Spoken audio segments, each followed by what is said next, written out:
Hello everyone, welcome back to our channel. আজকে তোমাদের সঙ্গে একটা টিথ ফ্রেশ পাউডারের ব্যাপারে রিভিউ করব।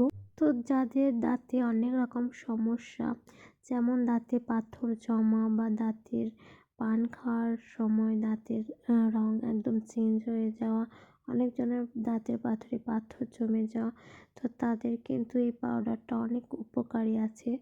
যেমন তোমরা সকালবেলায় ব্রাশ করো, সেরকমই ব্রাশ করার সময় এই পাউডারটা নিয়ে তোমরা ব্রাশ করতে পারবে বা হাতের সাহায্যেও তোমরা ব্রাশ করতে পারবে। তো এটা তোমরা 1 মাস রেগুলার ইউজ করলে দাঁতে থেকে একদম পাথর সব উঠে যাবে এবং দাঁতের পাথর সাদা এবং চকচকে করবে। তো তোমরা এটা কোথা থেকে পারচেস করবে? এটা একদম মিশো থেকে চলে যাও, আর টিথ ফ্রেশ বলে লিখেও এটা তোমরা পেয়ে যাবে, অ্যাভেলেবেল আছে। এটা ব্যবহার করার ফল তোমরা রেজাল্ট পাবে, তোমাদের দাঁতকে একদম সুন্দর করে তুলবে, ঝকঝকে সাদা।